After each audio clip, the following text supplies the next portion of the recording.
One, two, 1, 2, 3, 4.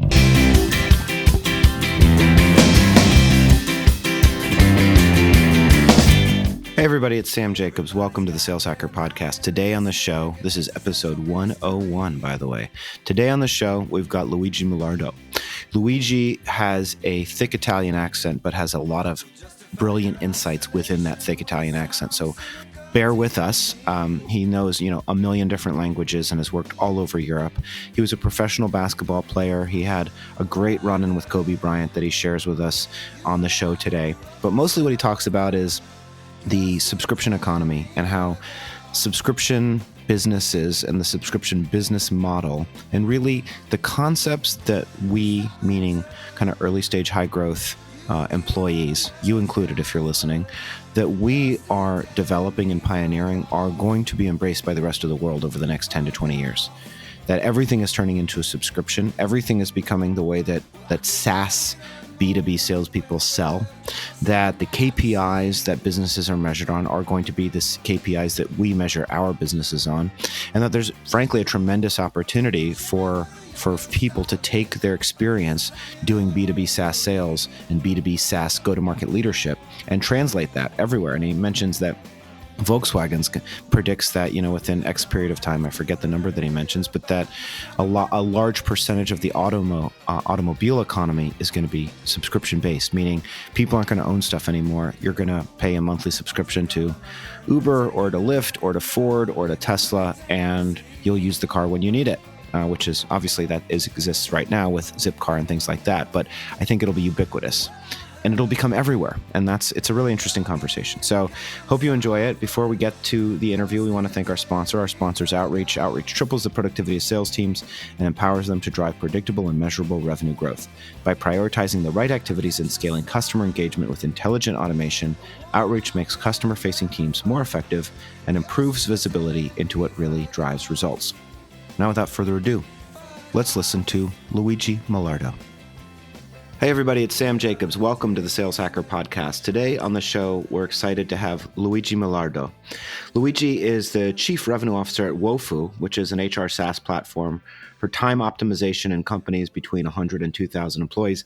He is a longtime CRO and sales leader in the European community. He's worked all over Europe. I think he's currently based in Barcelona, but he's also done time and stints in Lisbon, in London, and really all over Europe. Prior to his career in SaaS and early stage companies, he was actually a professional basketball player. He's also the chairman of the Barcelona Revenue Collective, and we're excited to have him on the show. He's going to be talking about how all of the next industries are the industries where there's going to be exciting opportunities because those are the ones that are really going to be transformed by technology. So Luigi, welcome to the show.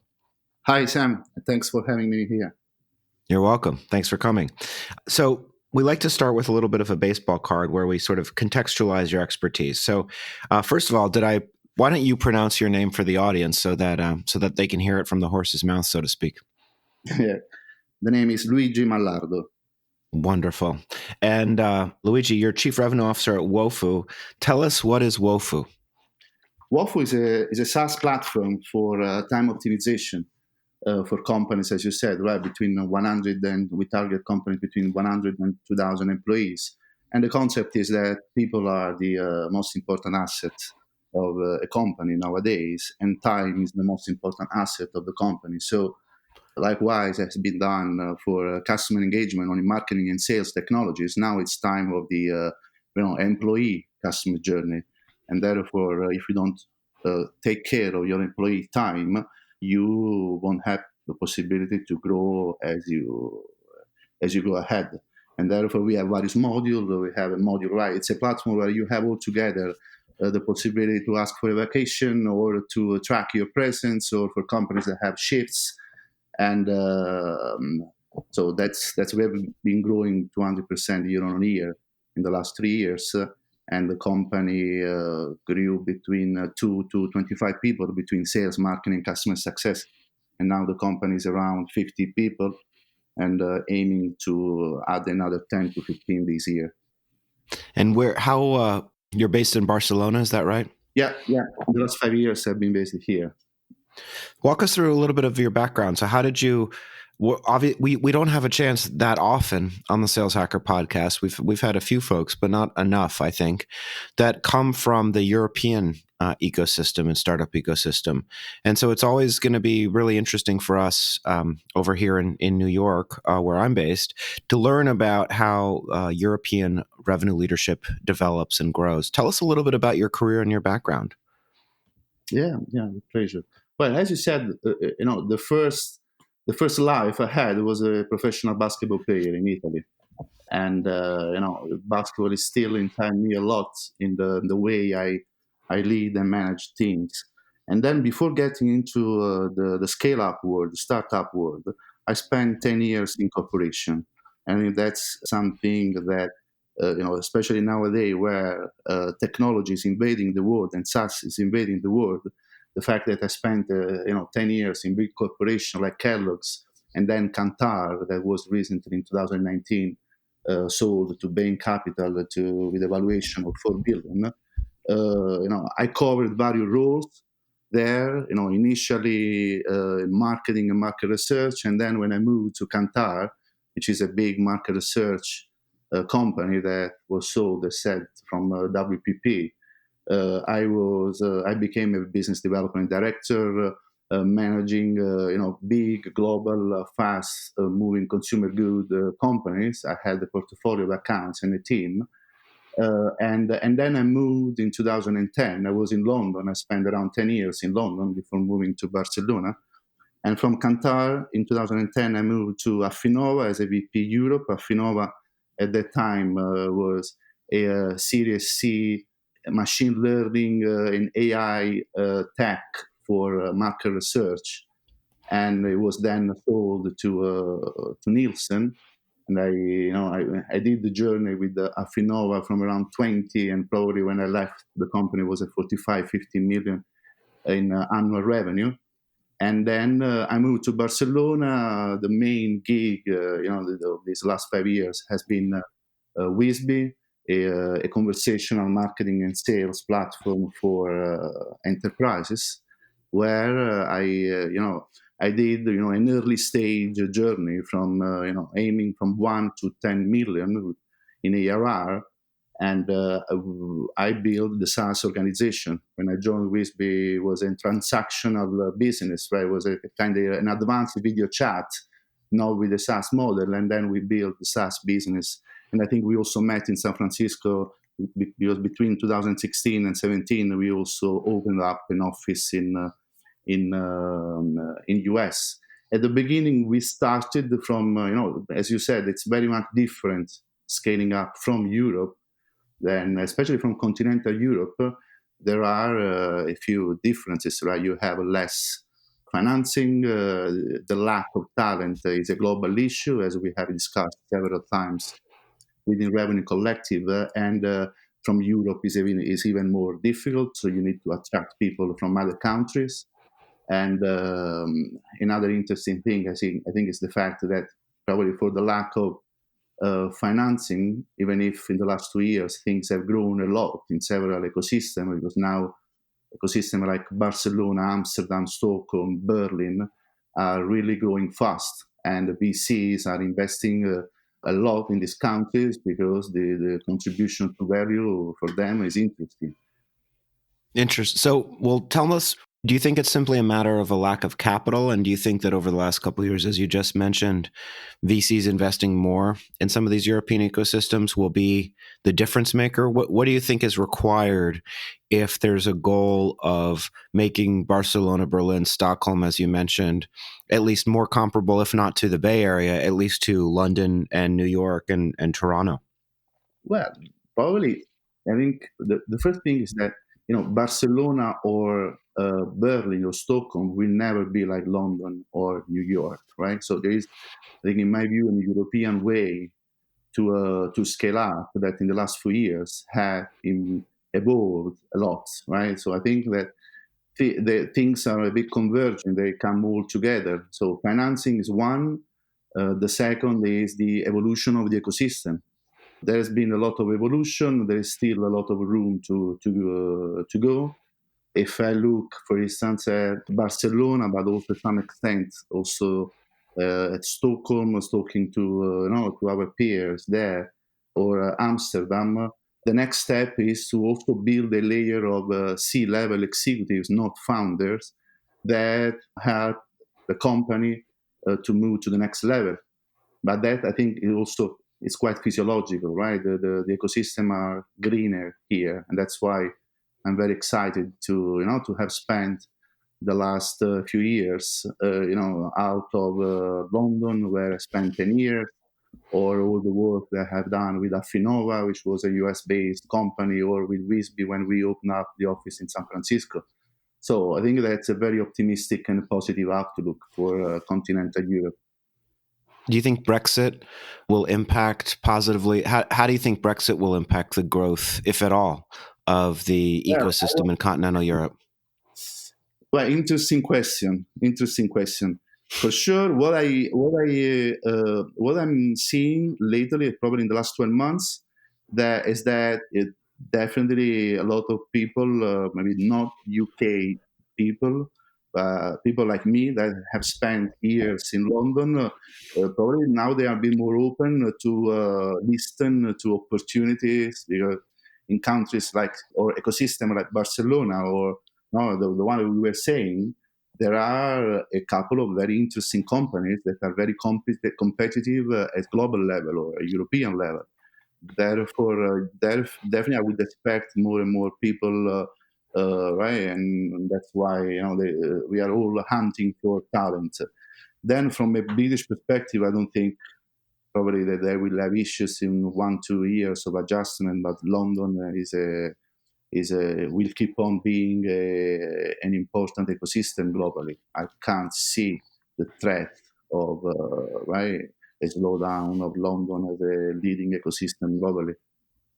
Yeah, I think immigration is always just going to be an issue, because if you're trying to attract a global talent base and you're making it difficult to go into the country, which is part of the motivation around Brexit and even some of the political policies in the US, then you're just pushing talent into other areas, potentially into continental Europe, where there might be more fluid capabilities for people to travel between countries. Definitely, that's something concerning, and we will see. Right, is a negotiation open, and because UK is a big market. Yeah.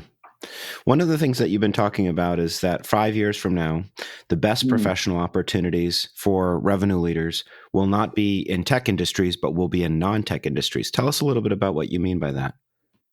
Well, what I mean, I think that's a combination of some work experience I've had, especially in the last 2 years. First, in a business school, because I'm doing classes 3-4 times a year to non-tech entrepreneurs.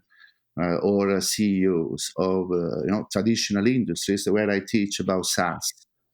And the second, as you know, right, there is this fantastic book from the founder of Zora, Subscribe, that shows clearly how the subscription offers are invading the world. Right, companies like Nike have just appointed the CEO from a SaaS company. Why is that? Or IKEA moving or testing very massively subscription offers. They started last year with their B2B offering, and this year in 30 countries with B2C. Or even Caterpillar, right? Starting to answer sales call, not asking for what machine they are interested in, but asking for how much dirt they want to get removed. So there is clearly a huge shift in all type of industries, including the mobility. Everyone talks about Uber, but I think what is really interesting is that the CEO of Volvo recently stated that by 2023, 1 out of 4 or 5 cars will be delivered via subscriptions. So the implication, oh, that's interesting. I hadn't heard that. Yeah, the implication of all this is enormous, right? I'm personally involved with a company working in the airline sector, right? An enterprise software for revenue optimization in airline. There are companies around the world. There's a company in Mexico called Volaris that has launched a subscription offer. So you pay, I think it's around $50 per month, and you are You can fly wherever you want. Yeah, you just need to pay taxes. And not only Volaris, also another couple of airlines. I've seen the numbers, and in less than a year, they have a ramp-up curve which is similar to a high-growth SaaS scale-up. So we are talking about 5-10% of customers that can be moved to subscription in a year and a half, which means adding $1 million of recurrent revenue. And these companies are realizing everywhere that this is the real big thing, right? Even in our industry, we talk a lot about SDR, right? Colin, I listened to this interesting podcast, and I also agree with the vision that the SDR model in our industry need to be reviewed, or all the discussion around the importance of account-based sales and marketing. But in my view, this is not the big thing that is happening. In my view, the big thing, and what I see through the research I do for the business school or through some personal assignments, the big thing is that in 5 years, the best professional opportunity will be in non-tech industries, because these industries are sassing up. And actually, the name of the class that I gave in this business school, which is the AI, Istituto di Impresa, it's one of probably the top 10 for executive education in Europe. The name is Sass It Up, right? The big thing is that they don't have the people and to manage this kind of shift. So why a company in the airline industry is moving to the why Nike is moving, changing the way they are appointing their executives. They are not taking executives from Adidas or from Puma. They don't have the people. So for people, I think that the people in a Revenue Collective, or a lot of people in your audience in Sales Hacker, there is definitely a trend towards a future where the best professional opportunity will be in this sector. This sector, we are changing metrics. There are a few mantras that, for us, who most of us grew up in the SaaS industry, it's part of our DNA. But in these traditional industries, they need to be evangelized, and many of them, they are not, they don't have enough skill or experience to manage this kind of change, because of these few mantras that they need to, right? They are transforming the way businesses will work. This episode of the Sales Hacker podcast is brought to you by DocuSign.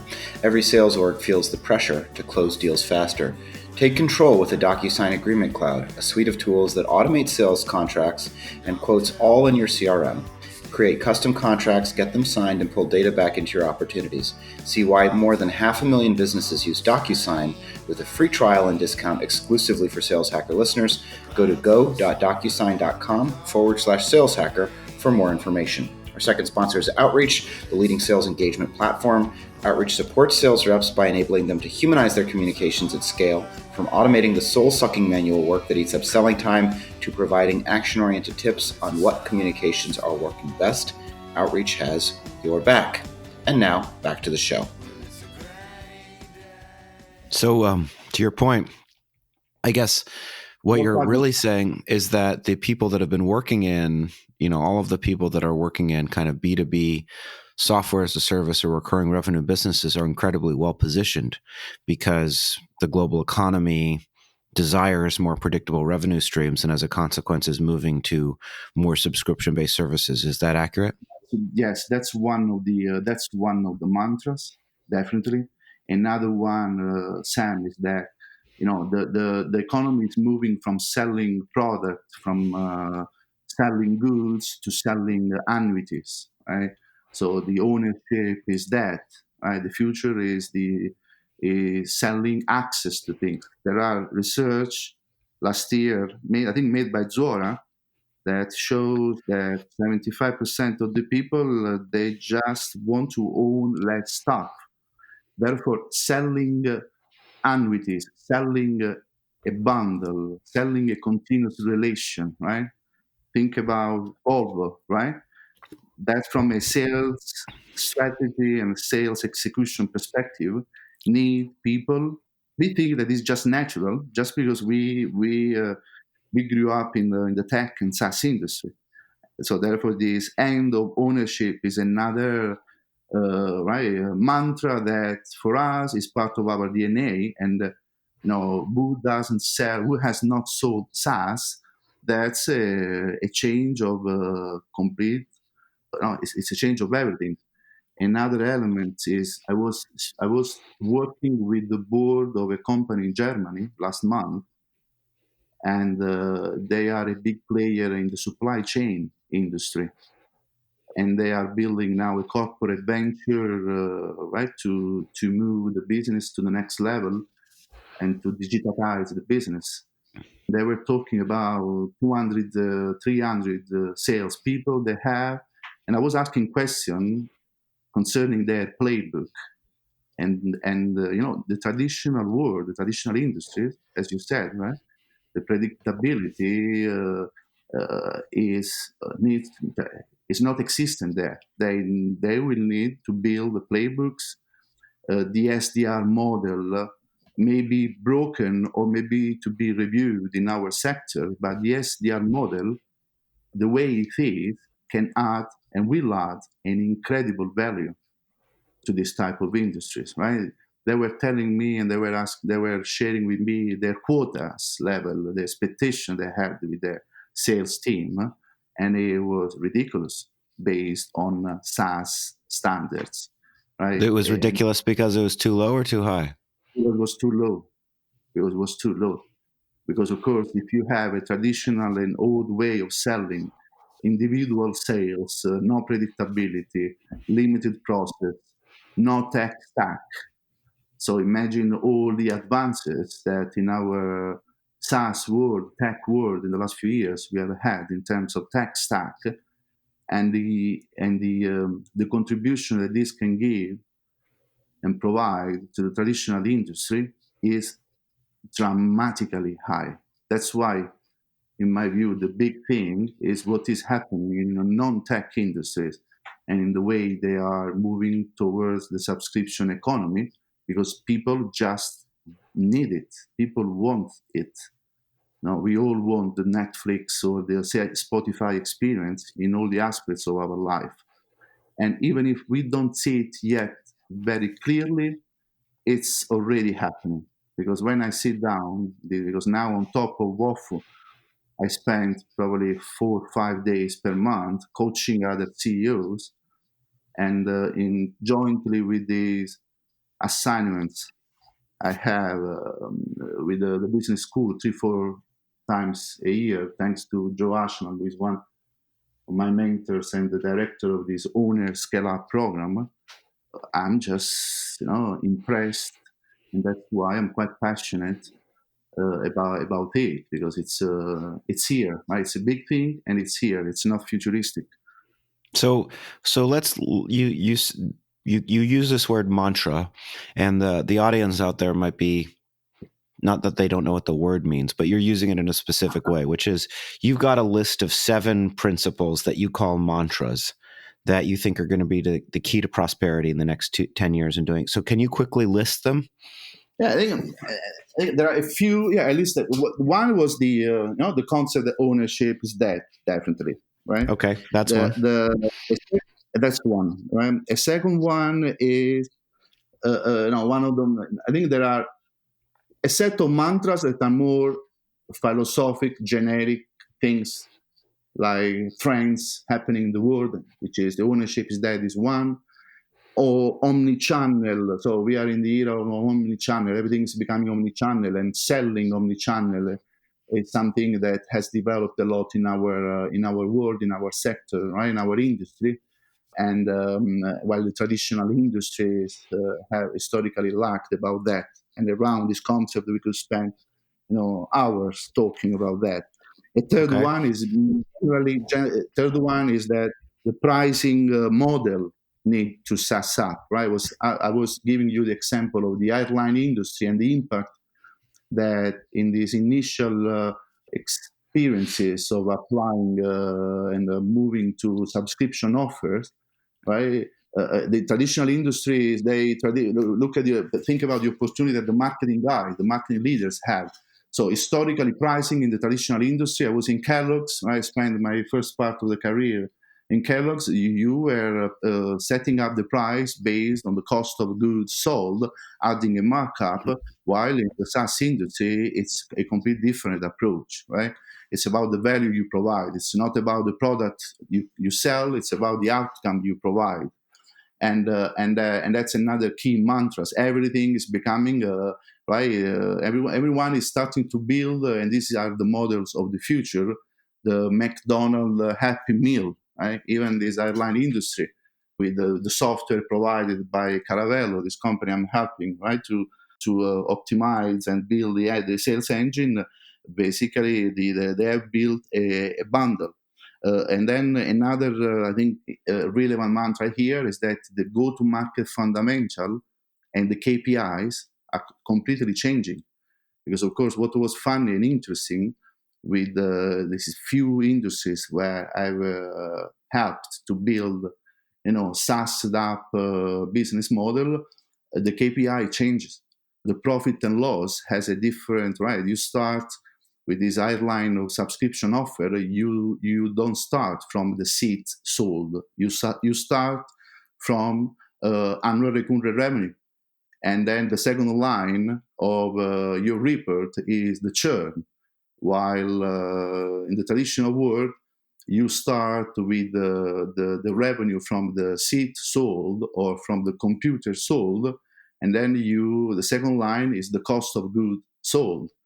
And therefore, given that the economy is going more and more toward less property and more subscriptions, this will be a huge shift. And therefore, people like us, we have it in our DNA, right? Of course, this is also a call for, I think, associations and communities like Revenue Collective could do a great job in attracting also leaders from non-tech industries, because they could learn a lot from in terms of sales model, sales execution model, right? All the SDR, account executive. Think about the customer success model, right? The traditional industries, they have account managers or they have customer service support, chief resources. All the customer success model, and I was talking with this company in Hamburg, right?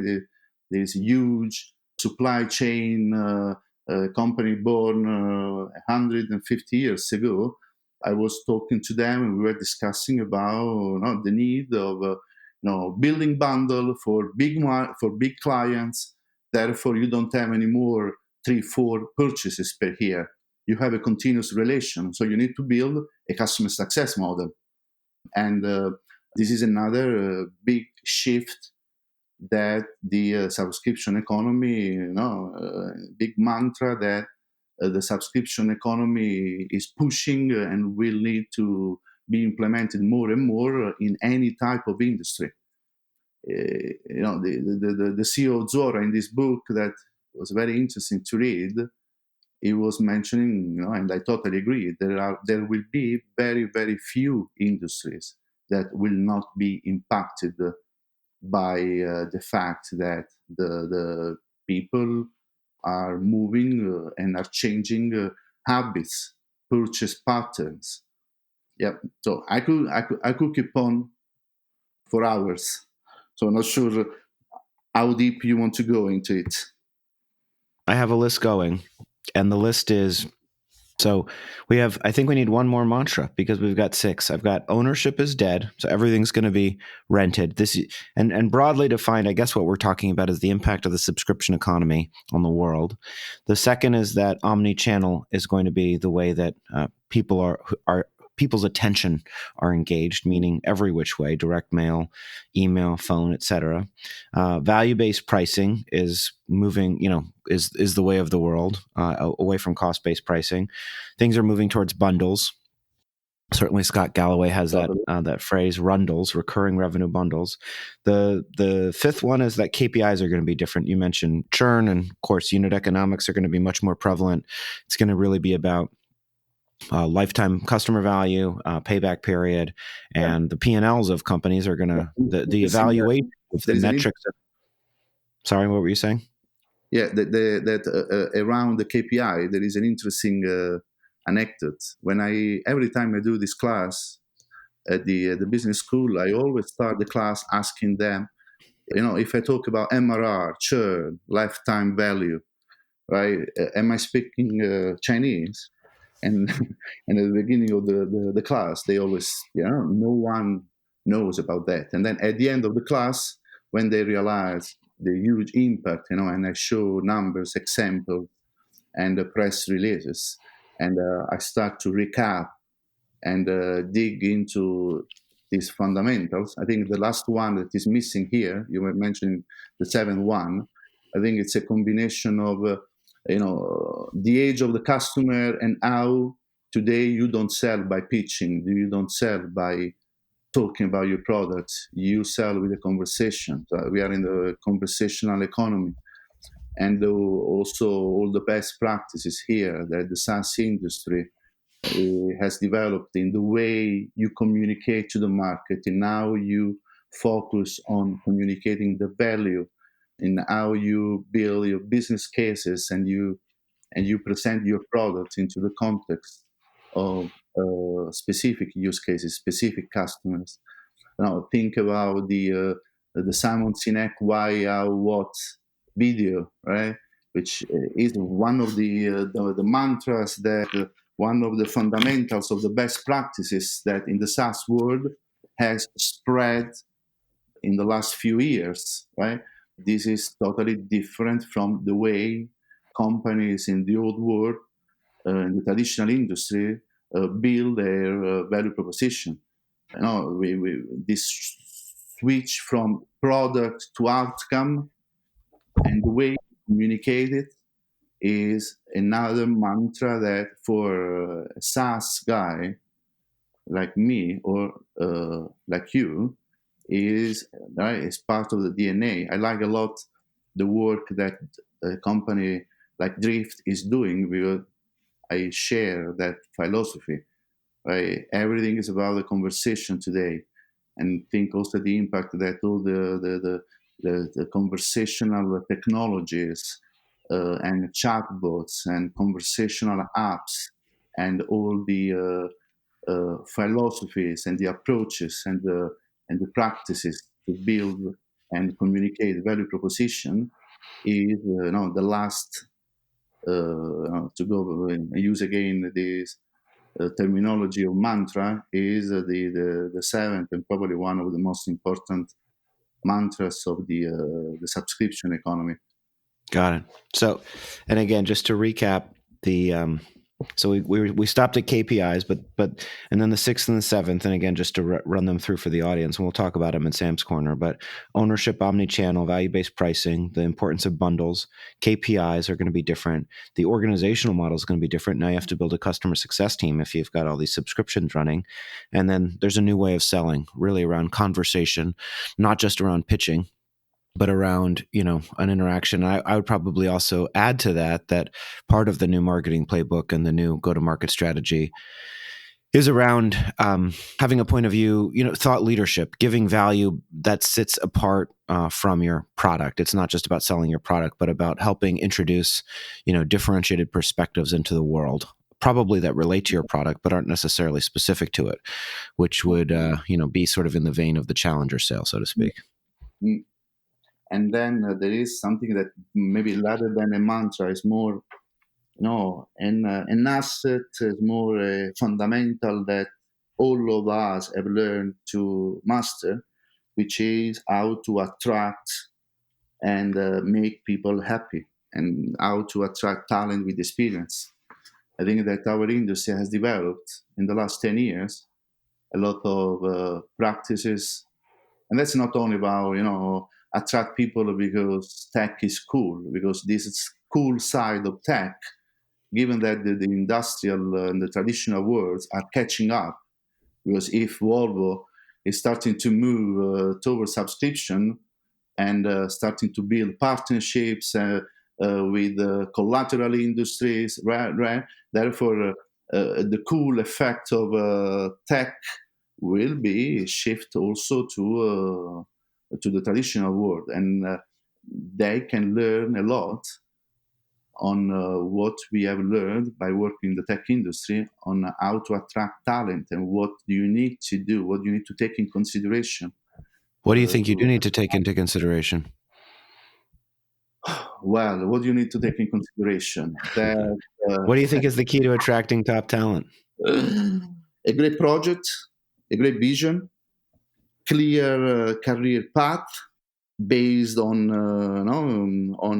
milestones and quantitative milestones, not only qualitative milestones. While in the old world, I remember when I was in Kellogg's, the appraisals were very basic, too qualitative, and that's not going to work because now young folks are much more prepared and much more demanding, and therefore it's important to give structure for their career, but at the same time they need to be enlightened.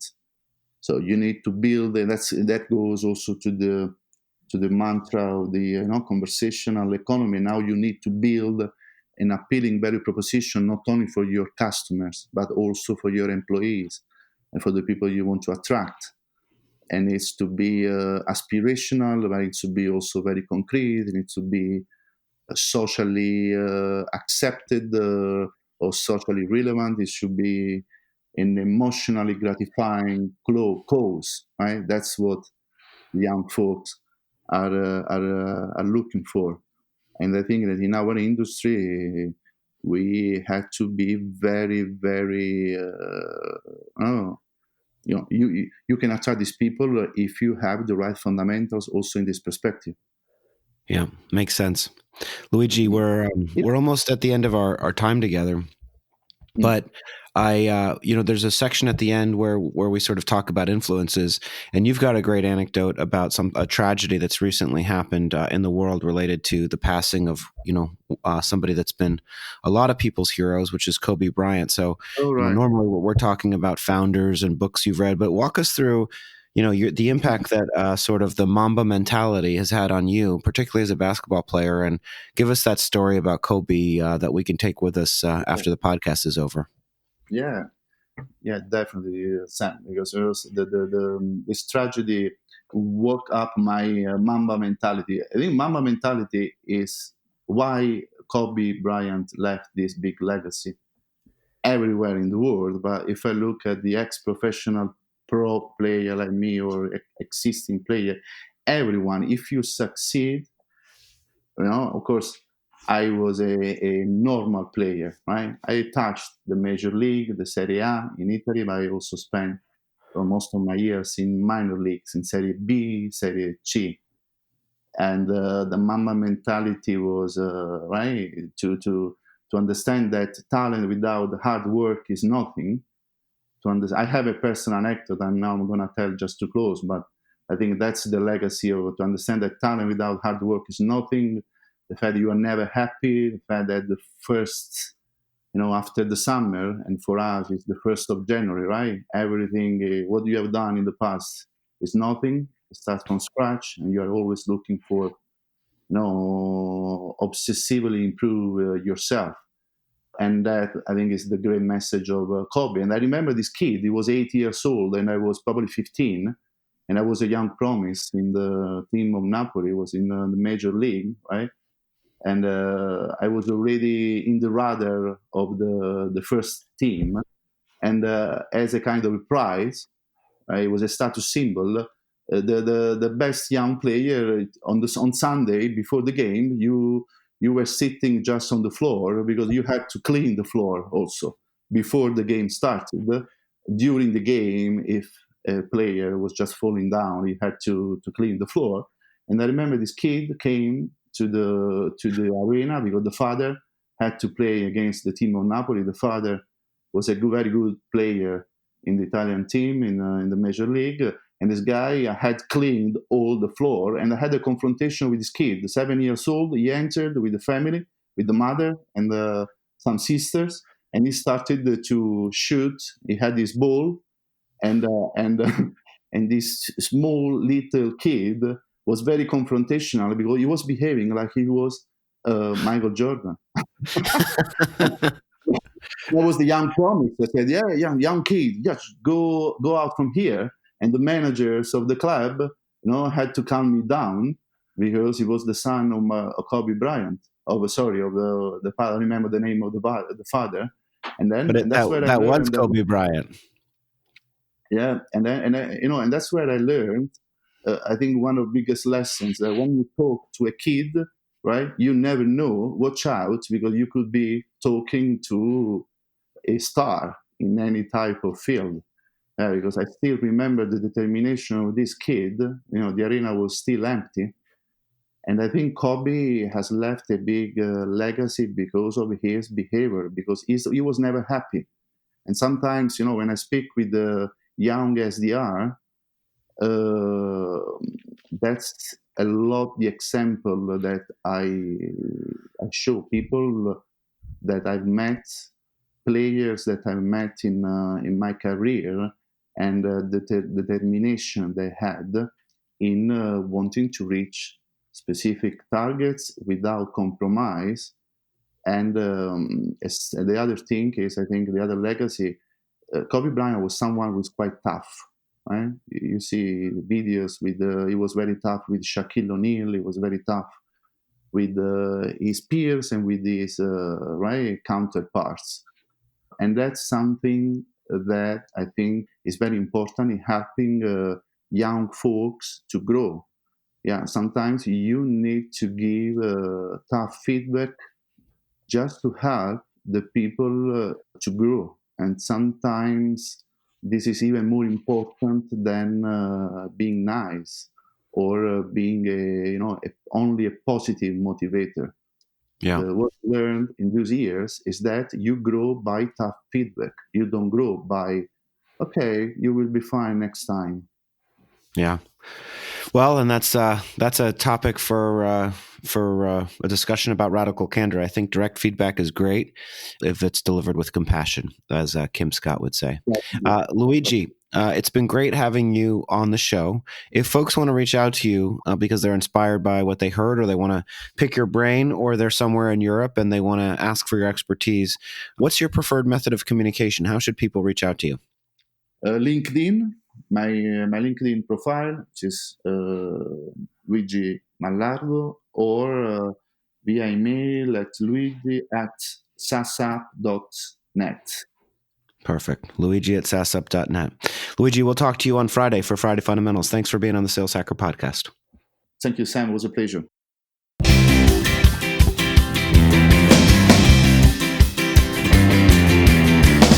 Hey, everybody. Sam's Corner. Great conversation with Luigi, and I just really enjoyed it. The main thing, the topic of the conversation was how the world is being consumed by the business models that, yes, originally Salesforce pioneered. Now there are, any number of public SaaS companies, but really this concept of, recurring revenue, the businesses like it for predictability. The consumer likes it because the businesses are forced to deliver an ongoing service and make sure that it's useful all the time. And there are 7 mantras that Luigi was talking about, 7 principles, 7 ideas. They are as follows. Ownership is dead, right? So one of the ideas that as we head into the future is that we're going to own fewer and fewer assets, to the point of, what's the best example? Well, a very good example is servers.